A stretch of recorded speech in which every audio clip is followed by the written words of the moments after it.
Բարև ձեզ հարգելի հեռուստադիտողներ, հետևորդներ, 168 ժամի YouTube-յան էջում օրախնդրի հերթական թողարկումն է, հյուրընկալել եմ թուրքագետ Տիրան Լոկմագյուզյանին։ Ողջույն ձեզ, շնորհակալ եմ հրավերն ընդունելու համար։ Սովորաբար նման հանդիպումների, նման դեպքերի համար խոսքը Փաշինյան-Էրդողան նախորդի հանդիպման մասին է եւ արդյունքների իմաստով։ Ասում են լերը մուկ ծնեց։ Շատերը այստեղ սպասում են, որ ինչ-որ բան պիտի ստորագրվի, ոչ միայն ոչինչ չստորագրվեց, համատեղ հայտարարություն նույնիսկ չարվեց։ Ամեն մեկը իր համար ամփոփեց։ Իհարկե այն արտահոսքերը, որ գալիս են հատկապես Փաշինյանի այնտեղի հայ համայնքի հետ այցելությունից, ասված խոսքերից, նաև նրա երջանիկ ժպիտով տեսանյութերը, որ տարածվում են, ասենք, օրինակ թուրք իմամի հետ ոտաբոբիկ մզկիթ այցելությունից, շատ բանի մասին են վկայում։ Բայց դուք ձեզ համար, պարոն Լոկմագյուզյան, կարող եք ամփոփել այս, ինչպես իրենք էին ասում, պատմական այցը Թուրքիա, ինչ նշանակություն ուներ եւ ինչ աղետալի հետևանքներ է բերելու Հայաստանին։ Ես կարծում եմ, որ լերը հաստատ մուկ չծնեց, որովհետև սա իզուր չէր, հենց այնց սուրճ խմելու համար չգնաց ինքը, եւ եթե երկու երկրի ղեկավարները իրար հետ հանդիպում են, նշանակում է, որ ինչ որ ներքևի օղակներում ինչ որ բաներ կատարվել է, հասել է ինչ որ մագարտակի, որ արդեն ամենաբարձր մագարտակով պետք է հանդիպում լինի, որ վերջնական կետը տրվի, ի վրա կետը տրվի, եւ այստեղ մի բան կա, սակայն մի բան կատարվում է, սակայն քանի որ գաղտնի են բաղում, չեն բացատրում, չեն բացահայտում, թե ինչ էր, ինչի մասին են խոսել եւ այլն, լղոզված խոսքերով, այսինքն ստանդարտ բառերով ինչ որ մի բաներ դա ասում են, որը երևի հիմնական խնդրի հետ ընդհանրապես կապ չունի, այդ պատճառով դա ավելի վտանգավոր է երևում ինձ։ Եթե ինչ որ գաղտնիք կա այստեղ, մենք հատկապես այս կառավարության ժամանակաշրջանում տեսանք դա, եթե ինչ որ լռում են, գաղտնիք կա, գաղտնի ինչ որ գործեր են անում, ուրեմն դավադրություն կա հաստատ։ Այո, ուրեմն վերջում անպայման այն էլ մեր գլխին գալու ինչ որ մի նոր բան կա։ Ես կարծում եմ, որ սա բանի հետ է կապված, տեսեք, ես վերջերս ինքը մի երկու անգամ sense փորձել էր եւ արտահայտվել էր, որ Թուրքիան կարող է միջնորդ լինի Ադրբեջանի եւ Հայաստանի միջև։ Լրատվությունից մենք իմացանք, որ կարծեք թե ինքն է առաջարկել այս հանդիպումը կատարել եւ Էրդողանը ընդունել է իրեն։ Նշանակում է, որ վերջում դիմեց Էրդողանին, այսինքն ավելի կոնկրետ ձևով դիմեց Էրդողանին, որ ինչ որ միջնորդ հանդիսանա այս խաղաղության ճակերտավոր կոչված կապիտուլյացիայի պայմանագիրը ստորագրվի, վերջացվի։ Իմիջիալոց դա Թուրքիայի շահերից էլ է բխում մասամբ իհարկե Թուրքիան ուզում է, որ Ադրբեջանը առավելագույն շահ ապահովի այնտեղից, ինչ կարողանա վերցնել իհարկե, դեմ չէ Էրդողանը, եւ բանը Ալիևը դրա հետևից է ընկած։ Եվ ինքը չի ուզում այդ թուղթը ստորագրել, որովհետեւ եթե թուղթը ստորագրել, այդ գործընթացը ավարտած կլինի, այլևս նոր բանջներ ինքը չի կարող դնի։ Կամ էլ շատ դժվար կլինի ինչ որ ուրիշ ձևերով բիդյանի։ Հիմի Ալիևը նպատակ չունի դա ստորագրելու, փառք Աստծո, մեզ համար լավ է, բայց մեզ համար վատ է մյուս կողմից, որովհետև ինչ պահանջ դնում է, մերոնք արդեն ընդունում են անգամային պահանջները, որոնք մինչև այդ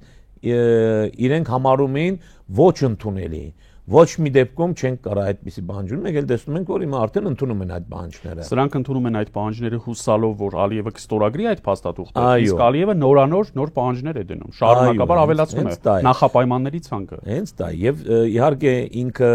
միայն ինքը չի մտածում այդ բաները, իրեն վերևից ճնշում է գալիս, որ եթե ուզում է դուր, այդ պահանջներն էլ կատարե, միայն թե այդ թուղթը ստորագրի։ Հիմա բոլորը ընկած են այդ թղթի հետևից, Ալիևն էլ գիտե, ապուշ չէ Ալիևը, Ալիևն էլ հասկանում է դա եւ իրեն թանկ է վաճառում եւ ինքը իր համար խնդիր չէ, իրեն պետք չէ այդ պայմանագիրը, դա է խնդիրը, բոլորին պետք են, դրսի ուժերին պետք են, մեր իշխանություններին պետք են, մեզ էլ պետք չէ իմիջիալոց որպես հայ ազգ, հայ ժողովուրդ, սակայն իշխանություններին պետք են, դրա համար ընկած են դրա հետևից, քանի որ ընկած են դրա հետևից, նա էլ իրեն թանկ է վաճառում։ Հիմա շարունակ պայմաններ է դնում, անընդունելի պայմաններ, դա էլ են ընդունում, էլի անընդունելի պայմաններ, դա էլ են ընդունում, բայց արդեն մի տեղ հասանք, որ արդեն տեսնում են, որ սրանք էլ, այսինքն մեր իշխանություններն էլ որ սենց չի լինում։ Հիմա սկսան փորձել իրենց կարճ խելքով, որ Թուրքիայի հետ մենք գուցե այդպես էլ ասեց, չէ, ներկայացան։ Թուրքիայի հետ եթե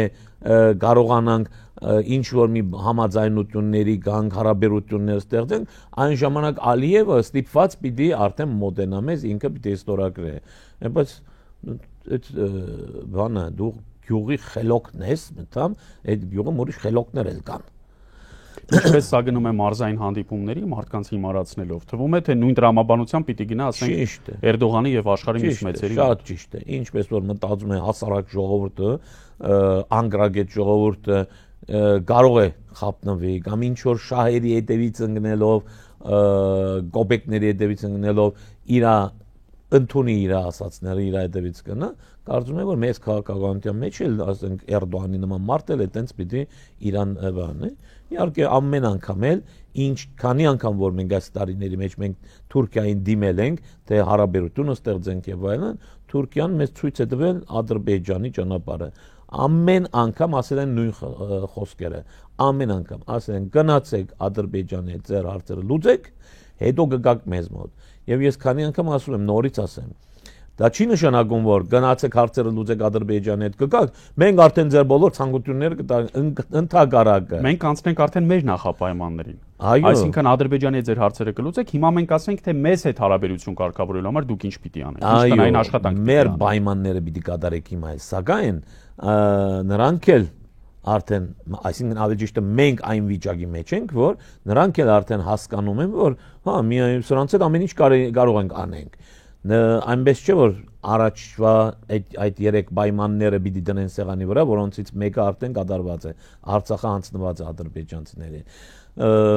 Մնում է երկու պայման։ Իմիջիայլոց այդ երկու պայմանի մասին էլ մերոնք խոսում էին։ Դրանք էլ ընթացքի մեջ են։ Այո, խոսում էին արդեն։ Սակայն իրենք տնելու են էլի պայմաններ, այնպես չէ որ միայն Ադրբեջանն է որ ասում է Հայաստանը, Ադրբեջան, Երևանը, Իրիվանը եւ այլն, Թուրքիան էլ են ասում այդ բանը, եւ թուրքերը արդեն 100 տարի է մինիմում,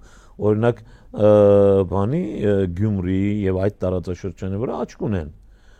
Կտեսնեք, վաղը եթե այդ բանին հասնի, ասված չտա որ հասնի, իհարկե, թուրքերը Գյումրի խնդիր են դնելու մեջտեղ։ Ձեր ասածը թույլ տվեք հավելել հետևյալով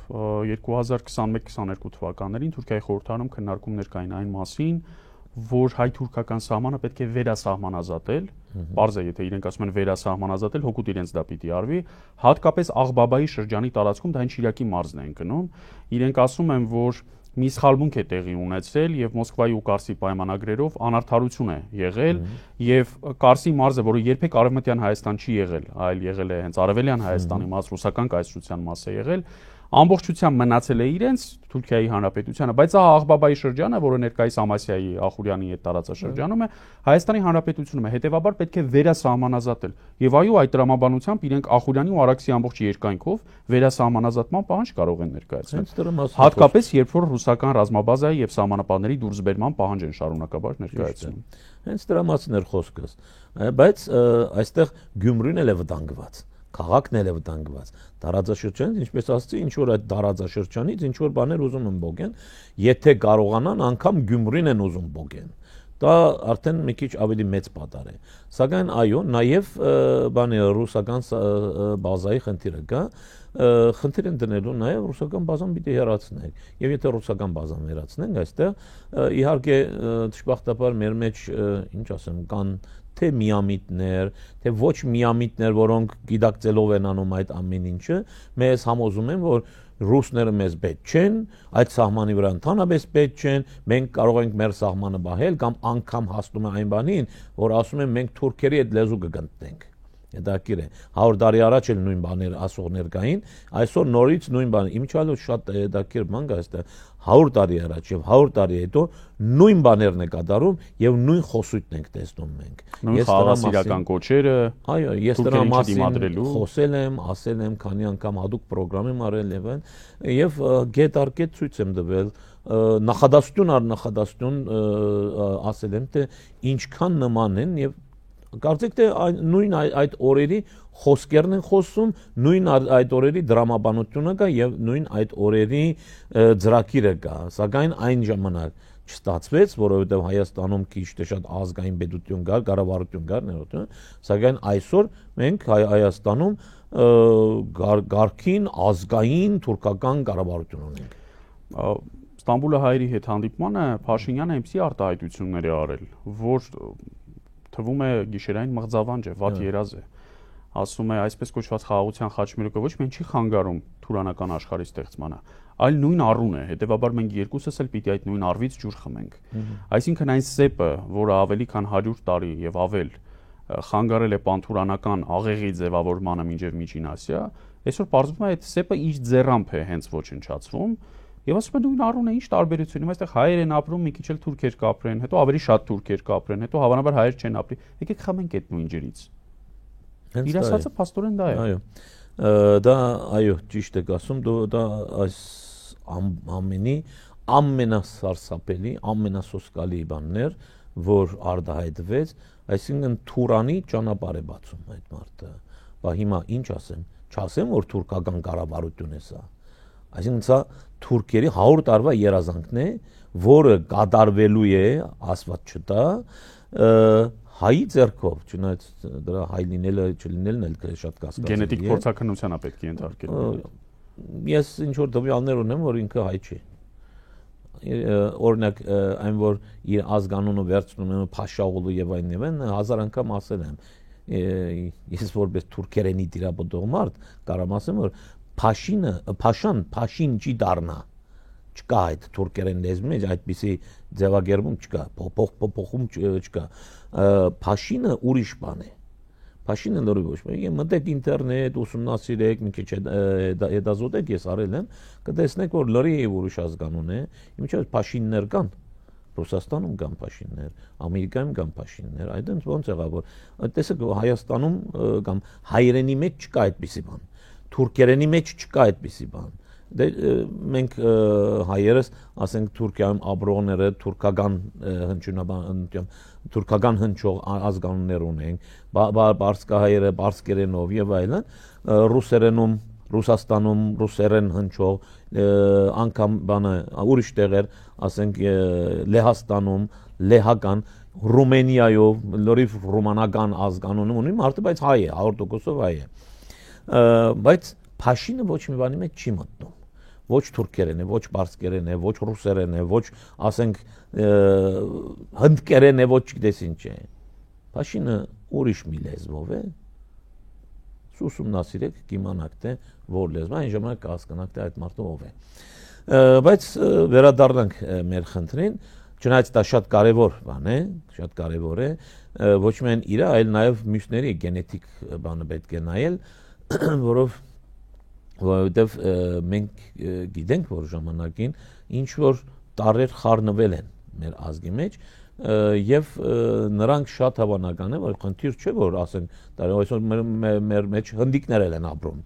Ես պրոբլեմ չեմ տեսնում։ Սա պրոբլեմը այն ժամանակ է միայն, եթե ծրագրված կերպով գիտակցաբար է կատարվում դա։ Եթե ինչ որ մի խումբ մարդիկ մտնում են քո մեջ, քո անուն ազգանունները ընդունում են եւ քո նման են դառնում, թաքնվում են, ինչպես որ ասենք Թուրքիայում Օսմանյան գասության մեջ սաբետայիստները կային եւ նաեւ ուրիշ խմբեր էլ կային, բայց մնում են իրենցով արտերես ձևացնում են որ հայ են, սակայն իրականում իրենցը ապրում են եւ սկսում են աշխատել քո դեմ գիտակցաբար դա ոչ թե այնց պատահական եւ այլն, ոչ թե մի անհատ, այլ խմբովին աշխատում են, դա ամենավտանգավորն է, դա ուղղակի գործակալություն է։ Ոնց է գործակալը, ասենք մտնում Լավրենս Արաբացին օրինակ, ինքը շատ լավ արաբերեն գիտեր եւ որպես արաբ էր ման գալիս արաբների մեջ եւ բայց գործունեություն էր ծավալում հանուն Անգլիայի, չէ՞։ Սրանք էլ նույն բանն են։ Դրա համար իրականում շատ վտանգավոր է, ոչ մեկը ինձ չմեղադրե թե ես ինչ որ ազգային ինչ որ ադելություն բանում, ոչ։ Ես անգամ դարբեր այդ ժողովուրդների դեմ, եթե մարդը նորմալ մարդ է, նորմալ մարդ է, անգամ թուրք շատ քիչ իհարկե մի գաթիլ ամբողջ օվկիանոսում այդպիսի թուրքեր էլ կան, նորմալ մարդիկ կան, որոնք նաև մեր շահերը պաշտպանում, ասում են ճիշտ է, ու իրավունք ունեն այս մեզնին շատ ավելի հետևողական հատկապես այս փուլում։ Ճիշտ եք ասում, շատ ճիշտ է, այդ մարդիկ մեր շահերը պաշտպանում են։ Իսկ անուններ կարամ տամ։ Սակայն դա չի նշանակում, որ ամբողջ հասարակությունը այդպես է, ընդհակառակը։ Իրենք բացառություն են, թե օրինաչափություն։ Իրենք բացառություն են, ոչ թե օրինաչափություն։ Այո, դրանք բացառություն են։ Դրա համար ես ոչ ոք ազգի դեմ բան չեմ ասում, բայց այս գործակալները, որոնք մտել են մեր մեջ, հայի անվամբ այստեղ գործում են մեր դեմ։ Ինչպես կարող ես ուրիշ տեսակ անվանել կամ մեկնաբանել այս խնդիրը, որ մարդը ասում է, որ Կարծեցյալ հայը եւ մեր մեր կառավարության ղեկավարը ասում է, որ Թուրանի համար մենք ճանապարհ կբանանք։ Ինչ է նշանակում։ Թուրանը ամենամեծ վտանգն է մեր տարածաշրջանում եւ բոլոր այս ժողովուրդները գիտեն, Իրանն էլ գիտե, Ռուսաստանն էլ գիտե, ուրիշ երկրներն էլ գիտեն։ Բոլորը գիտեն, որ Թուրանը եւ հայի համար ամենամեծ վտանգն է։ Թուրանի գաղափարախոսության մեջ Հայաստան գոյություն չունի։ Հայաստան պիտի չլինի, որովհետեւ մարդը ծրագրում է, ասենք Ադրիատիկ ծովից, իմիջայլոց այդ դեպքում Հունաստան էլ պիտի գոյություն չունեն, Ադրիատիկ ծովից մինչև Չինաստանի բարիսպները գնացող մի պետություն, թուրքական պետություն, ստեղ դու ընդհանրապես դեղ չունես։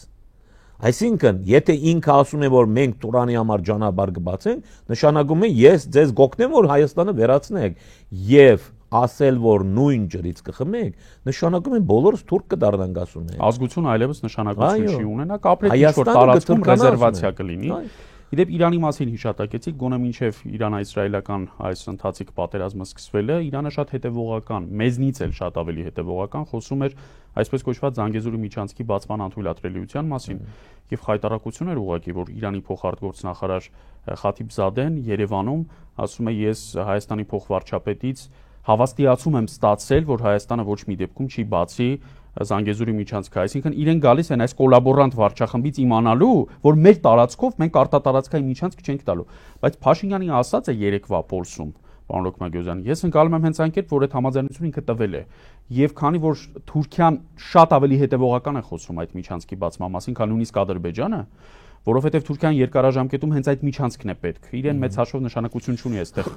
պետական կազմավորում կլինի, չի լինի։ Ադրբեջանը ուզում է այո ոչնչացնել Հայաստանը շատ արագ, այսինքն իր խնդիրը, բայց Թուրքիայի համար միջանցքն է կարևոր եւ կարևոր է այդ կապը։ Եվ ես ցավոք սրտի նաեւ այդ արտահոսքերից դատելով ենթադրում եմ, որ Փաշինյանը այդ զիջմանը գնացել է Էրդողանի աջակցությունը ակնկալելով հաջորդ տարվա ընտրություններում ինչ որ մի կերպ։ Մեր կառավարությունը հանդինս Փաշինյանի նաեւ այդ մի համաձայնությունը գնացել է վաղուց։ Իրենք վաղուց գտային այդ ճանապարհը եւ այն։ Հիմա խոստովանում են ուղղակի։ Եվ Նիկոլը բազմիցս խոսեց դրա մասին, անգամ ասաց, որ ինչ մեկ, ես իրենց 3 հատ ճանապարհ եմ տալու։ Նավ դրա մասին շատ չանդրադառնանք, որ ավելի շատ կծավալվենք, այո դուք ճիշտ եք, որ մինչև այսօր Իրանն էր պահում մեր սահմանը։ Տեսեք ինչը կատարվում։ Ռուսը պահում է մեր Թուրքիայի սահմանը, Իրանը պահում է մեր այդ հարավային սահմանը եւ Թուրքից եւ Ադրբեջանցուց պաշտպանում։ Բաբա մենք ուր ենք։ Մենք մարդ չենք, մենք ազգ չենք, մենք պետություն չենք։ Պետություն դե յուրո կա, բայց դե ֆակտո չկա, պետականություն չունենք մենք։ Մենք պետականությունը վաղուց կորցրել ենք։ Մենք ոչ թե գործնելու ենք, այլ կորցրել ենք արդեն, վաղուց կորցրել ենք։ Այն օրվանից, երբ որ այս իշխանությունը եկավ, մենք այդ օրվանից սկսեցինք հրաժարվել մեր իշխանություն, մեր պետականությունից եւ այսօր արդեն վաղուց կորցրած են։ Մենք բոլորի ձեռքին խաղալիք ենք, բոլորը մեզ օգտագործում են, հատկապես ինչ որ ուժեր։ Այստեղ մեզ պաշտպանում են, ինչպես ասին, Իրանը եւ Ռուսաստանը։ Ինչի են պաշտպանում։ Իհարկե մեր սեվաճկիրի համար չէ։ Քաղաքականության մեջ չկա այդպիսի բան, քաղաքականության մեջ չկա։ Նա մեզ սիրում է, հայի բարեկամ է եւ այն, չկա այդպիսի բան, սուտ բան է դա։ Ամեն մարդ իր շահերը ունի։ Այստեղ քաղաքականության մեջ շատ բարձ մի բան կա։ Շահերի համընկնում, շահերի հակադրում։ Շահերի համընկնումը համընկնման դեպքում այդ կողմի հետ կարող ես համագործակցես, հակադրման դեպքում չես կարող համագործակցել, այսքան բարձ է։ Այսինքն շատ խրթին է իհարկե դիվանագիտություն եւ քաղաքական։ Բանաձևը շատ բարձ է։ Հիմքում այո, որպես բանաձև շատ բարձ է։ Մենք չենք կարող Թուրքիայի հետ եւ Ադրբեջանի հետ բարեկամ լինել։ Հարևան իհարկե պիտի լինենք, հարևան ենք։ Օբյեկտիվորեն ենք հարևան, անկախ ներկամքից։ Այո։ Բայց բարեկամ չենք կարող լինել երբեք։ Նույնպես Ռուսաստանը եւ Թուրքիան բարեկամ չեն կարող լինել։ Կարող են տնտեսական, չգիտես ինչ, քաղաքական ինչ-որ բաներ անեն, բայց երբեք բարեկամ չեն լինելու։ Թուրքիան եւ Իրանը բարեկամ երբեք չեն լինելու։ Սա վերջնական խնդիր է։ Դաշնակից առավելևս երբեք չեն լինելու։ Չեն լինելու, կարող է ինչ-որ բաներում համագործակցեն, կարող է։ Իմիջիայլոց այդպես է քաղաքականությունը, որ շատ խճճված է։ Օրինակ տեսեք այս Իրանի հարցում, այսօր Հնդկաստանը Իրանի դեմ է գալիս, Պակիստանը Իրանի կողմ է։ Իրականում դա աբսուրդ է, պիտի որ չլինի, բայց քաղաքականությունը այդպես է, որովհետև այստեղ շահը բան է դառնում, որ ցույց է տալիս, որ պիտի համագործակցի, իսկ այս խնդրում չի կարող համագործակցել, որովհետև օրինակ տեսեք Ադրբեջանը մի անգամ բանը Գիբրոսի թուրքական այդ մասը ընդունելու, ճանաչելու դեմ հանդիսացավ, որը Թուրքիային շատ պետք է, դե Թուրքիան է այնտեղ, չէ՞։ Եվ թուրքերը շատ նեղացան բան եղան, բայց սա քաղաքականություն է։ Եթե նա ընդունի, պիտի ընդունի նաև Ղարաբաղի գոյությունը։ Դրա համար մարդը չկարողացավ ընդունել։ Սա քաղաքականություն է։ Այստեղ կարող է այսպես լինի, այստեղ կարող է այսպես լինի, սա մեկ։ Սակայն հիմքում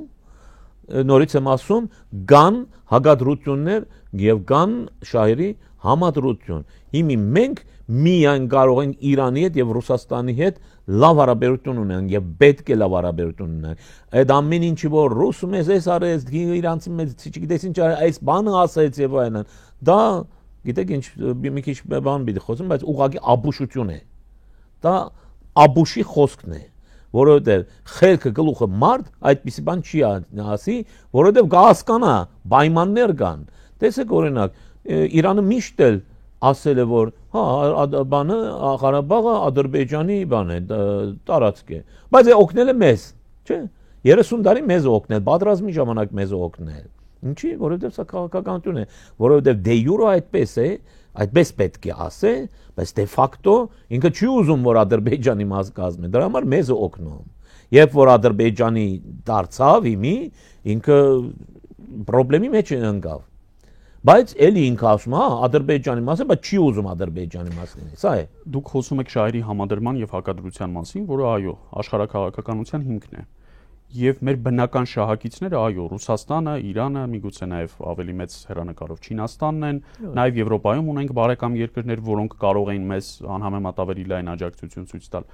Բայց մի բան է Հայաստանը, մի բան է վարչախումբը Փաշինյանի գլխավորությամբ։ Դրանք քանի որ տրամագծորեն հակադիր դիրքերում են, այն ինչ օգտակար կլիներ Հայաստանին, սպառնում է այս իշխանությանը եւ ճիշտ հակառակը։ Այն ինչը օգնում է այս վարչախմբին, ուղիղ սպառնալիք է մեր գոյությանը։ Հիմա իմ տպավորությամբ Հայաստանի շահակիցներն ու դաշնակիցները այո նախ եւ առաջ Իրանը եւ Ռուսաստանն են, պարոն Լոկմագյուզյան, բայց անձամբ Փաշինյանի դաշնակիցն ու շահակիցը միայն Էրդողանն է։ Եվ Փաշինյանը այստեղ իր սեփական անվտանգության, ֆիզիկական անվտանգության ու գոյության ու մեծ հաշվով նաև իշխանության հարցն է լուծում, որովհետև պարզ է որ նա իշխանության չեղավ, միանգամից ցմահ բանտարկվելու է, այսինքն բոլորն են դա հասկանում եւ ինքը իշխանության է մնում բացառապես բանտում չհայտնվելու համար, դա ակնհայտ է։ Եվ այստեղ Փաշինյանը այդ երկընտրանքը բնականաբար լուծում է հօգուտ իրեն։ Ասում եմ, այսօր չեմ գնալու Հայաստանի շահերի համար բանակցելու։ Ես իմ պաշտոնավարման խնդիրն եմ լուծում, իսկ ով կարող է իրեն այդ երաշխիքը տալ։ Եթե 5 տարի առաջ դա կարող էին տալ, ասենք, Բլինքենը կամ Բայդենի վարչակազմը կամ Շարլ Միշելը, որոնցից ոչ մեկ այսօր չի պաշտոնավարում, ապա այսօր միայն Էրդողանն է մնացել, ուրիշ ոչ մեկ իրեն չի կարող այդ երաշխիքը տալ։ Տեսեք, դա շատ դարածված տեսակետ է, սակայն ես այնքան կողմնակից չեմ, որովհետև Փաշինյանը միայն Փաշինյանը չէ։ Փաշինյանի հետևում կան շատ հզոր ուժեր արևմուտքում, որոնք իրեն բերեցին եւ իրեն հանձնարարում են թե ինչ պիտի անի, ինքը միայն գործակատար է։ Այսօր էլ կան Ամերիկայի վարչակազմի փոփոխությունից հետո կան իրենք այդ ուժերը միայն ամերիկան պետություն չէ, սրանք գլոբալ ուժեր են, որոնք վերազգային են։ Հա, դուք նկատում եք ոչ թե կոնկրետ իշխանության են, այլ առհասարակ ազդեցիկ ուժեր են ամբողջ աշխարհում, շատ իհարկե։ Իրենց ծրագիրն է առաջ տանում, այստեղ իմիջիայլոց միայն մեր երկրում չէ, ուրիշ երկրներում էլ կան այդպիսի իշխանություններ, Եվրոպայում էլ կա, այսօր նայեք Գերմանիայի վիճակը։ եւ ինքը միայն գործակատար է այստեղ անգամ ես կասեի որ այն ինչ որ ասում է խոսում է եւ այլն դա իրանից չէ իրան դրվում է որովհետեւ կենտրոններ կան շատ հզոր կենտրոններ շատ խելոք մարդկանցով նրանք այդ ամեն ինչը ծրագրում են եւ իրեն ներկայացնում են ոնց որ թե ասեն քաղաքական գործիչը առաջը թուղթը դնում են նայել գարտում է ինքն էլ այդպես է ինքը միայն գործակատար է եւ քանի որ ինքը այդ ուժերի գործը կատարում է ինքը արդեն ապահովված է ես չեմ կարծում որ ինքը ինչ որ անվտանգության խնդիրներ ունի կարող է պատահի իհարկե զգուշ պետք է լինել այդ ամեն ինչում եւ կարող է պատահի նաեւ որ ինչ որ մի կետ կհասնի որ իրեն այսպես կշպրտեն մի կողմ դա ուրիշ խնդիր սակայն այնուամենայնիվ այսօրվա պայմաններում մանավանդ քանի որ իր գործը շատ լավ կատարում է իրեն կբան եւ այդ իր աբական իր ընտանիքի աբական եւ այլն վաղվա օրը ապահովված է արդեն եթե ինչ որ նորից եմ ասում այնպիսի քայլ չկատարվի կամ մեր ժողովրդի կողմից կամ ինչ որ ուրիշ ուժերի կողմից որ դա խափանվի եւ նրանք էլ ձեռք քաշեն իրանից եթե կարողանան ձեռք քաշեն իհարկե կարող է ինքը այնպիսի փաստեր ունենա ձեռքում կարող է վտանգավոր լինել այդպես այդ դեպքում էլ գվերացնեն դա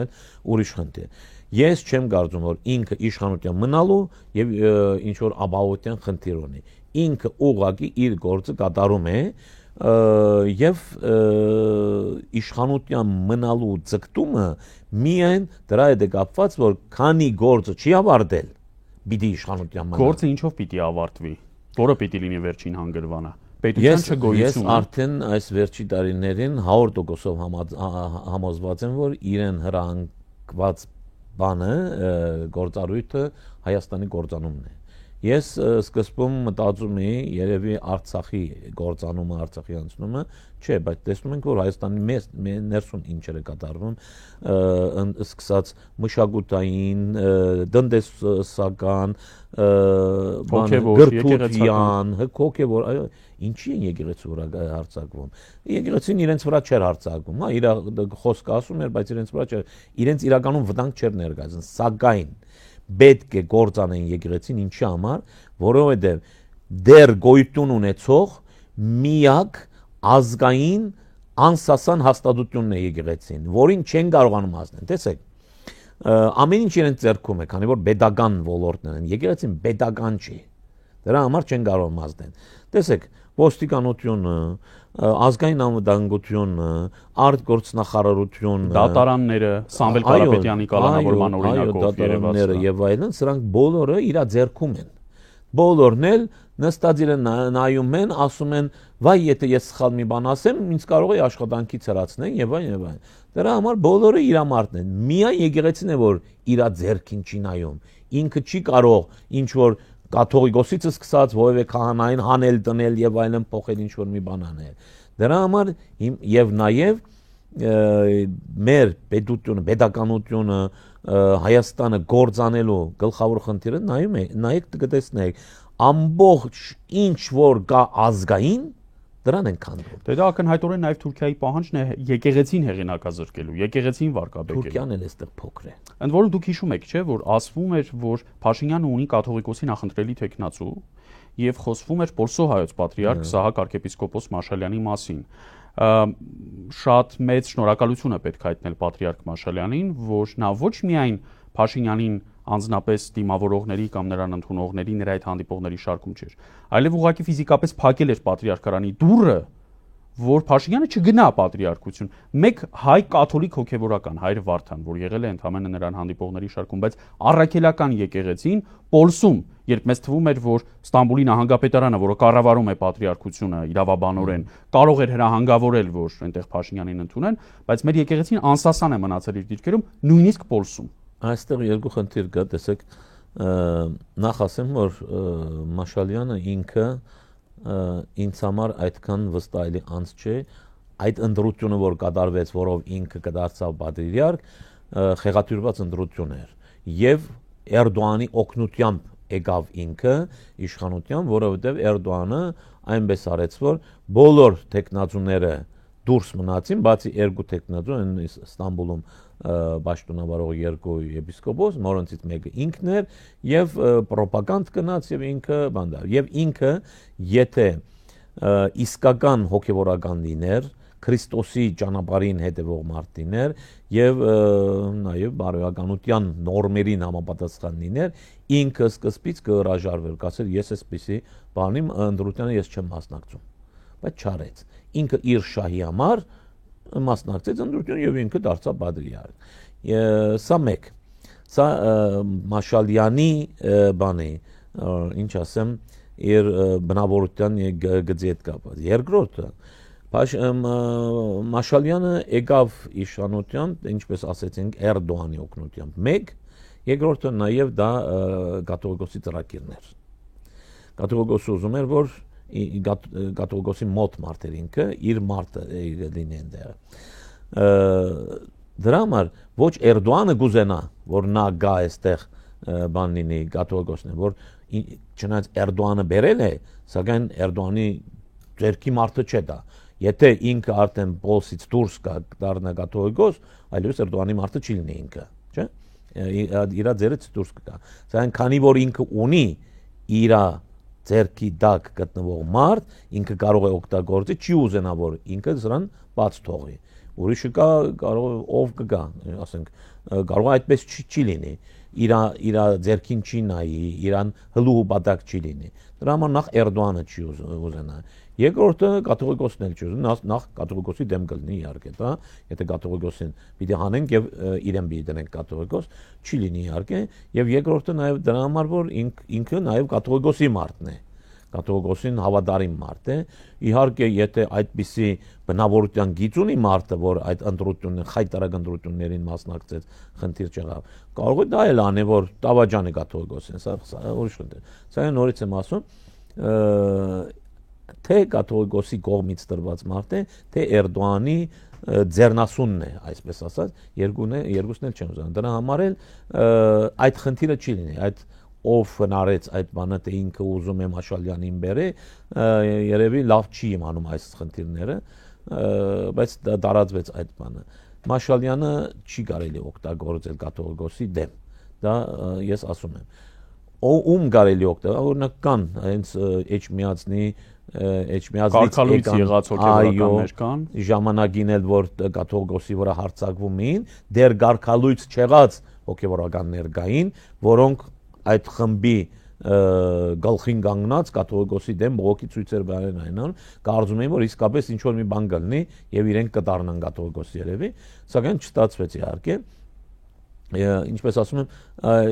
թե Էջմիածնից, թե ուրիշ տեղից կարելի այդպիսի մարդ գտնել, բայց Մաշալյանը մոռացեք։ Այս թեման ինչու եմ ես առանձնահատուկ կարևորում, քանի որ մեր հասարակության մեջ, որը ավանդաբար եղել է հանդուրժող հասարակություն, որևէ փոքրամասնություն, ասենք որևէ ազգային փոքրամասնություն Հայաստանում դիսկոմֆորտ չի զգացել։ Կոմպակտ ապրել են իրենց համայնքներում, ամենամեծատիվը եզդիական մի քանի տասնյակ հազարանոց համայնքը։ Այսօր գտնվում են մարդիկ եւ դուք էլ հրաշալի գիտեք այդ մարդկանց, որոնք սկսում են խոսել այն մասին, արհեստական հարցադրում են անում, թե ինչու է Հայաստանը այսքան միատարր, միաէթնիկ պետություն։ Ինչու են Հայաստանում ապրում միայն հայեր։ Ինչու է հայ ժողովրդի մեծագույն մասը առաքելական եկեղեցու հետևորդ։ Բա մենք հանդուրժող չենք, չհասկացա։ Բա մի հատ վարչապետը ոտաբոբիկ չմտնի Ստամբուլի կապույտ մզկիթ իմամի ուղեկցությամբ կամ մոլայի ու կրոնական ու ազգային հանդուրժողականության այս արհեստական թեման, որի շուրջ մենք երբևէ խնդիր չենք ունեցել։ Միտումնավոր եւ ես վստահ եմ գիտակցված նպատակաուղղված տարվում է այն ուղղությամբ,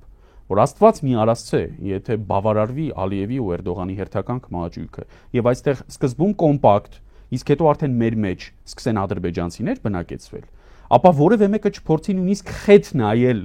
այդ ադրբեջանցիներին։ Եվ ես առավել քան վստահ եմ, պարոն Լոկմագյուզյան, որ այս կոլաբորացիոն ոստիկանությունը, որ ավելի շատ պոլիցայիներ են հիշեցնում, գաուլիայտերներ են հիշեցնում, քան ոստիկանություն, իրենց իրավունքները պաշտպանելու է, իմն ու ձերը ոչ։ Իրենք կարողանալու են իրենց շատ ազատ զգալ, այս տեմպերով եթե շարունակվի, մենք չենք կարողանալու։ Իրենք կարողանալու են մեզ խեթ նայել, ռեպլիկներ, կոմենտներ բաց թողնել, մենք չենք կարողանալու, որովհետև իրենց անվտանգության երաշխիքները շատ ավելի գործուն են լինելու։ Այլադավան է, այլակրոն է, այլազգի է, պաշտպանված է։ Բայց մենք, որ այստեղ ազգային պետության կրողներ ենք եւ էթնոսով եւ կրոնով եւ ամեն ինչով, այլ մենք խոցելի ենք։ Մենք ենք խոցելի ձեզ հետ։ Այո, ես համաձայնում եմ այդ ամեն ինչի մեջը, տարբեր բաներ ասացիք, տարբեր ուղղություններով եւ բոլորին ես համաձայնում եմ։ Այո, կան այսօր մարդիկ եւ միայն այսօր չէ, այսինքն մի քանի տարի է կատարվում է այդ ռոպագանդը, որ ինչի պիտի Հայաստանում միայն հայ ապրի եւ իմիջիայլոց մեր, ասենք, կառավարության ղեկավար կամ նախարարներից այդպիսի խոսքեր եղավ, չէ՞։ Երբ որ հայտարարվեց, որ ինչի պիտի Հայաստանում միայն հայերը ապրին, հնդիկներն էլ թող ապրին, ասենք պակիստանցիներն էլ, եւ այնպես էլ եղավ, հիմա 100,000 հնդիկ ունենք մենք այստեղ։ Պրոբլեմ չկա, ես պրոբլեմ չեմ տեսնում, որ հնդիկները եկել են այստեղ աշխատում են, եթե իրենց նորմալ բահում են, ինչպես որ դուք ասեցիք, մենք էլ ոչ մի ամբողջ հայ ժողովուրդը ոչ մի խնդիր չունի, չենք տեսել մի դեպք գոնե, որ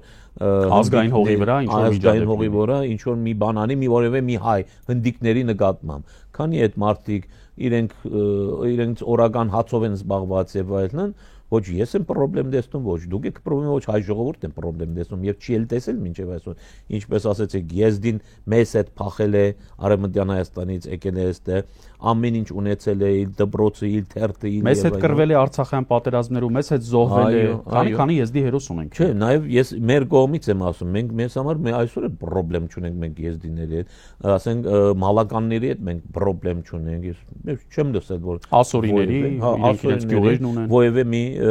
խնդիր լինի հենց ազգային հողի վրա մեր բնավորությունը այդպես է եւ ես շատ վատ կզգայի ինձ եթե այդպիսի ինչ որ մի բան կատարվեր կամ ինչ որ բաներ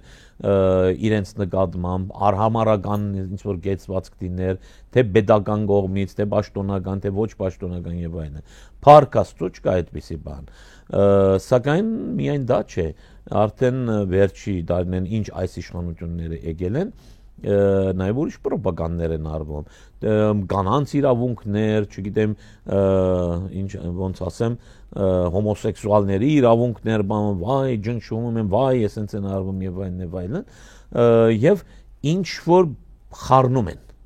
Քանի տարի է խառնում են այս ժողովրդի մեջ, ինչ որ բաներ են մտցնում եւ այլն,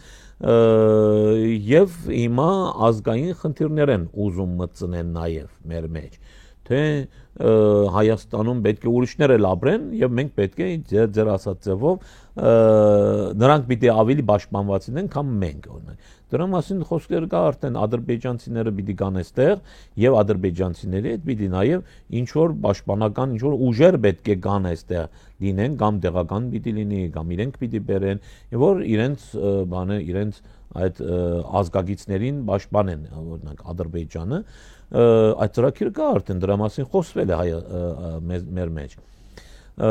այո դուք ճիշտ եք ասում որ այն ժամանակ մենք լինելու ենք ոչ միայն փոքրամասնություն այս երկրում ոչ միայն փոքրամասնություն այլ ջնշված բան հասարակություն ենք լինելու մենք հայերս եւ ամեն ինչ գնում է դրան ես իզուր չեմ ասում որ Հայաստանի գործանման ծրագիր է սա Հայաստանի գործանման եւ նորից եմ ասում տեսնում եք որ թե գրթության մեջ, թե մշակույթի մեջ եւ այլն աբազգային կամ հագազգային խնդիրներ են առաջ տարվում։ Այսինքն ամեն ինչից ազգայինն է քանդվում։ Ազգային մոդեցումը, ազգային դեմքը եւ այլն, այդ ամեն ինչում դա ազգայինի վրա են։ Հիմա դրա համար նորից եմ շեշտում ես, ազգային մնաց միայն մի հաստատություն մեզ մեջ, որին չեն կարողանում գտնել, որովհետեւ pedagogan չի։ Դա էլ եկեղեցին է։ Եկեղեցին փակ կառույց է։ Եկեղեցին մի հասարակական կազմակերպություն կամ ինչ որ մի միության նման մի բան է։ Եվ եկեղեցին ունի իր անդամները։ Ինչպես որ մի միություն։ Եվ այդ անդամները իրականում խոսք կարող են ասեն եկեղեցու հետ կապված եկեղեցու մեջ։ Բայց այստեղ ինչ է կատարվում, մենք նայում ենք, որ եկեղեցու մասին խոսում են հիմնականում եկեղեցու անդամ չեղողները, սկսած աթեիստներից, սկսած կոմունիստներից, չգիտես ինչից, բոլոր այդ խմբերը, բազմատեսակ աղանդավորներ, իհարկե, բոլոր այդ խմբերը, որոնք դեմ են եկեղեցուն, չեն սիրում, չգիտես, ախր գիտեք, ամբողջ աշխարհում աթեիստ կա։ Բայց օրինակ Գերմանիայում էլ աթեիստներ շատ կան, Ֆրանսիայում էլ կան, բայց ոչ մեկը չի բայկարում իր եկեղեցու դեմ։ Մեր մոտ այդ խնդիրը կա։ Մեր աթեիստները ադում են եկեղեցին, մեր հայկական հայոց եկեղեցին, իմիջիայլոց հայոց եկեղեցին են ադում, ոչ մեկը չի խոսում կաթոլիկ եկեղեցու դեմ, ինչ որ բան, կամ կաթոլիկ եկեղեցու մանկապղծության հայտնի դեպքերի մասին ոչ ոք չի ասում, բայց Սրատիկինը բռնում գրում է մանկապիղծ եպիսկոպոսներ, երբ գեթ մեկ այդպիսի նույնիսկ շշուկ չի եղել։ Բողոքականների դեմ չեն խոսում, մուսուլմանների դեմ չեն խոսում, դա էլ է գրոնք, չէ, եթե դու աթեիստ ես եւ հակագրոնական ինչ որ գործունեություն ես ուզում, բոլոր կրոններն ես մեր։ Այո, բոլորի դեմ պետք է լինես։ Նորմալ աթեիստը, իմիջիայլոց արտասահմանի աթեիստները այդպես են, գրոնի դեմ են, ոչ թե ինչ որ եկեղեցու դեմ են։ Բայց այստեղ մեր մոտ հայ աթեիստը միայն իր եկեղեցու դեմ է։ Դա շատ հետաքրքիր խնդիր է։ Կաթոլիկ եկեղեցու դեմ չէ, բողոքականի դեմ չէ, չի խոսում դրան։ Մուսուլմանի դեմ չէ, ընդհակառակը հարգում է մուսուլմանին։ Բուդդիստի դեմ չէ, հինդուի դեմ չէ եւ այլն, բայց միայն հայոց ազգային եկեղեցու դեմ է։ Սա շատ հետաքրքիր խնդիր է եւ շատ կարեւոր խնդիր է։ Ես առաջարկում եմ մի կարևոր դրվագի վրա էլ ֆիքսվել, խոսքը տնտեսական այն էքսպանսիոնիզմի մասին է, որը Թուրքիան կարող է ծավալել Հայաստանի ուղղությամբ։ Ես իմ աչքով եմ տեսել, վստահ եմ դուք շատ ավելի մեծ ծավալով եք տեսել, այն ծավալուն եւ շատ մեծ սուբսիդիաներ ստացող գյուղատնտեսությունը, որն առկա է Թուրքիայում, հատկապես միջերկրածովյան ավազանում։ Ես ապշել էի, երբ տեսա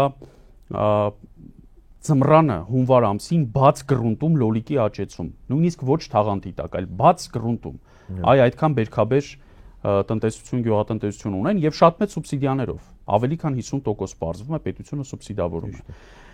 Բոլորս էլ հասկանում ենք, որ սահմանի բացման, ավելի ճիշտ Թուրքիայի կողմից Հայաստանի շրջափակման դեպքում մեր գյուղատնտեսությունը, ապա եւ ամբողջ տնտեսությունը խեղդվելու է ուղղակի։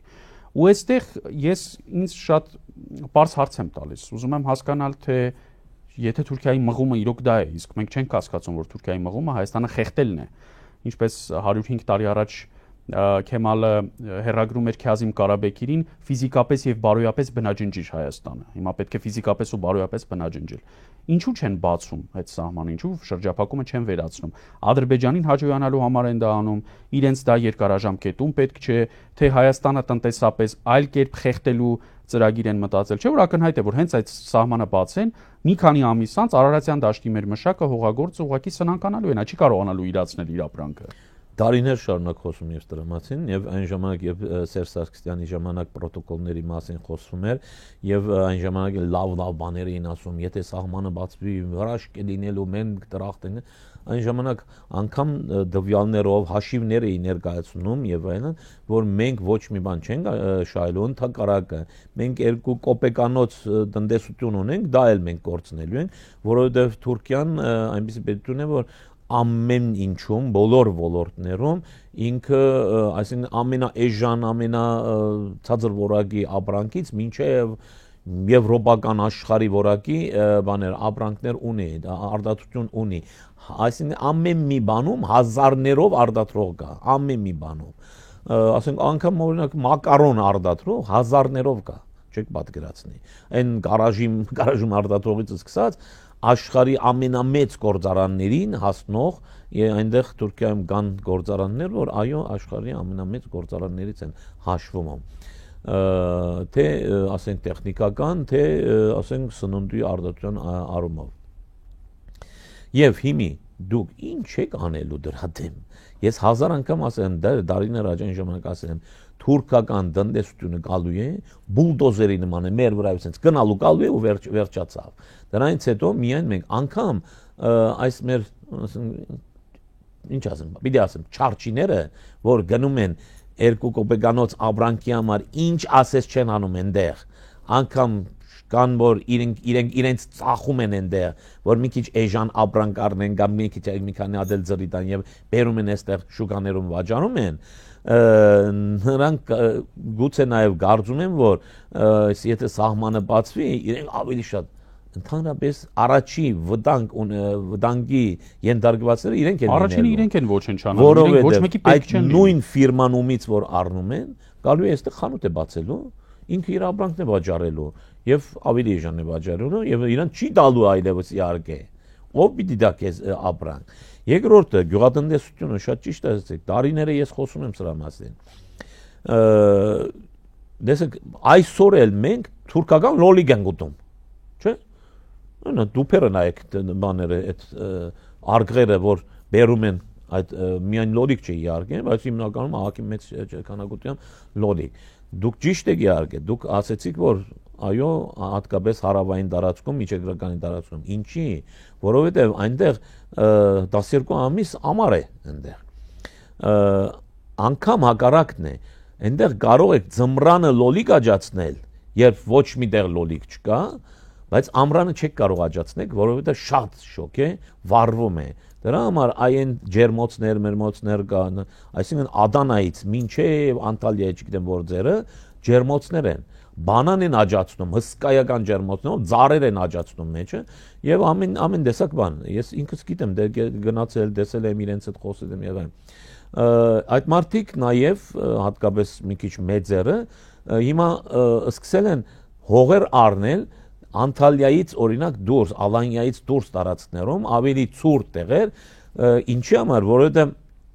ձմռանը աճեցնում են, բայց ամռանը չեն կարողանում աշխատել։ Հիմա ինչ են անելու, ամռանը այնտեղ աշխատեն, ձմռանը այստեղ աշխատեն, այսինքն գործը մեծացնում են։ Եվ այո, դուք ճիշտ եք ասում, սուբսիդիաներ կան ոչ միայն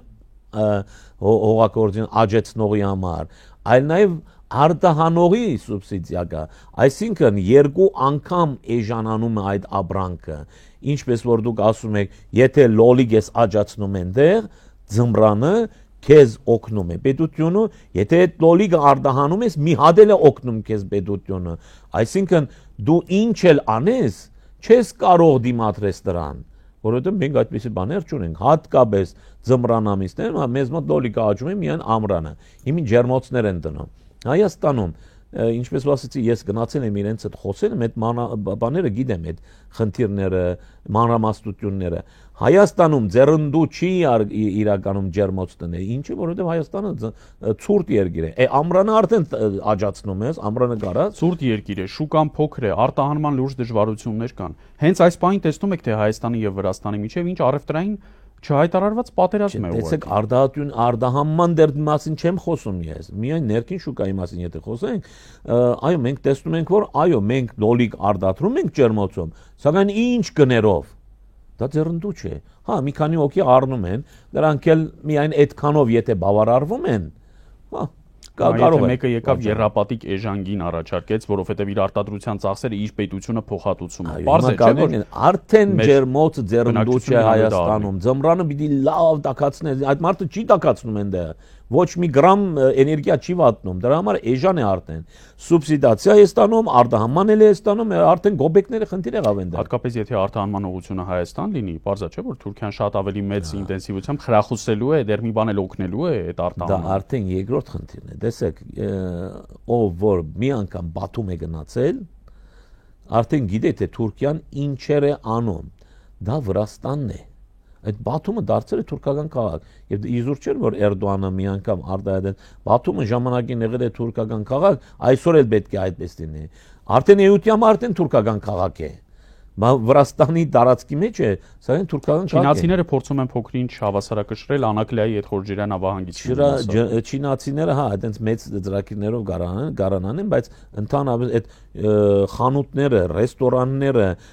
խաղադները, հյուրանոցները եւ այն բոլորը թուրքերի ձեռքում է, իրենք են կառուցում եւ իրենց ձեռքում է։ Վրացիները այնտեղ դարձել են նոքյար, իրենց համար աշխատում են եւ բոլորը թուրքերեն են սովորել, բոլորը թուրքերեն են խոսում։ Անկամ գնացել է մի քանի տարի առաջ դեռ Չենջի դեղը է գնացել, Չենջի մարդը թուրքերեն է խոսում։ Էլ չեմ ասում որ մատուցողը թուրքերեն է խոսում։ Դա այն դեպքում, երբ որ Վրաստանը թշնամական պետություն չի։ Հենց դա էի ուզում ասեի։ թող գնան Բաթումի դեպքը տեսնեն, Բաթումի վիճակը տեսնեն, Հայաստանը 100 անգամ ավելի վատ է լինելու, ինչի համար, որովհետև թշնամու աչքով չեն նայում Վրաստանին, հա դա տնտեսական էքսպանսիա է, տնտեսական օրեն է։ Բայց վերացնելու նպատակ չունեն այդ ժողովուրդը։ Չունեն, այո, թշնամական բան մոդեցում չունեն, սակայն Հայաստանին թշնամական մոդեցում են ունեն եւ ունենալու են այդ պատճառով, այդ թուրքական տնտեսությունը մտնելու է այստեղ, հայկական ոչ միայն տնտեսությունը ավերի այստեղ քանդի վերացնի, այլ նաեւ հայերին վերացնի այստեղ։ Դեն թուրքերը լեցվել են, տեսեք, այսօր այս պայմանների տակ թուրքական թե քրդական, ասենք բան այս տարածքներում լիքը տուրիստական գազམ་ակերպություններ կան, որ այսեն սպասում են, այսօր էլ պատրաստ են, բայց դեռ սպասողական վիճակ է երկու կողմից են եւ կան հայկական բանը տուրօպերատորներ, որոնք մեծ սիրով պատրաստ են ամեն ինչ անեն իրենց համար եւ կազմակերպել թուրքերի խմբերի այցեր Հայաստան։ Իսկ հարց եմ տալիս, թուրքը եւ քուրդը, հատկապես այս քուրդերը եւ այլն, դες թվում է ինչի համար պիտի այցելեն Հայաստան, ինչի համար են ուզում Հայաստան կան։ Հայաստանը շատ սիրուն երկիր է, ուզում են, իրենք շատ սիրում են արտասահմաններ գան, չէ, այդ մարդիկ ընդհանրապես արտասահման գնացող մարդիկ չեն։ Կարծում եք ինչի համար, որովհետև Հայաստանին նայում են հենց շատ մոտ գտնվող Թայլանդ։ Մի քանի խմբեր եկել են, գնացել են եւ այլն, եւ ես տեսել եմ իրենց այդ մոտեցումից, այդ մտածմունքից, եւ եկողները բոլորն են դրամատիկ են։ Պարզ է թե ինչը տնտեսության որ ոլորտները պիտի զարգանան, այսպես ասենք։ Այդ մեր բանի ում էր կարծեմ Ալեն Սիմոնյանի ինչ որ բաներ ես տեսա, դրանցից մեջ է Հայաստանում pedagogan մարմնավաճառության օրինականացումը։ Այո, դա դեռ ասել եմ ինչև իշխանության գալը։ Բորնիկանոցների կառուցումը եւ օրինականացումը։ Ամփոփենք մեր զրույցը հիմա արդեն դարձյալ եկեղեցու հիշատակմամբ, որովհետև եկեղեցին այո միակ ազգային հաստատությունն է մնացել, համազգային եւ աշխարհասփյուր հայությանը ընդգրկող ոչ պետական, որը հետևողականորեն խոսել է եւ խոսում է հենց այս աղետների, հենց այս սպառնալիքների, հենց այս աղտեղությունների դեմ։ Եվ այս պիղծ որջը ասում է, թե եկեղեցին միջամտում է քաղաքականությանը կամ զբաղվում է քաղաքականությամբ, երբ որ սա մեր մեծագույն ազգային հարցն է։ Այսինքն ինչ էին ակնկալում, հարյուրավոր վանքերի եկեղեցիներ թշնամուն հանձնելուց հետո եւ Թուրքիա Ստամբուլ կապույտ մզկիթ մտնելուց հետո եկեղեցին պիտի անհաղորդ մնա այդ ամենին եւ արդարացնի կամ լռի, ասենք օրինակ առաջին հայկական դպրանոց Ամարասի Ադրբեջանին հանձնման կամ Սուրբ Թադեոսի մասունքներն ամփոփող Դադիվանքի հանձնման մասին, հարյուրավոր եկեղեցիներ են պղծվել եւ պղծվում։ Այնտեղ քանի սերունդ 2000 տարուց ավել Արցախում մշտապես հայկական ներկայություն է եղել, այսօր չկա այդ հայկական ներկայությունը։ Բա դրա համար ով պիտի պատասխան տա, բա այդ մասին մեր եկեղեցին չպիտի խոսի, թե հենց խոսում է դառնում է քաղաքական հարց։ Եկեք սկսենք նրանից, որ հայկական եկեղեցին կաթոլիկ եկեղեցին նման չի եղել երբեք։ Կաթոլիկ եկեղեցին օրինակ միշտ ուզեցել է նաև քաղաքական իշխանություն ունենա եւ պայքար է եղել հակին երկար ժամանակ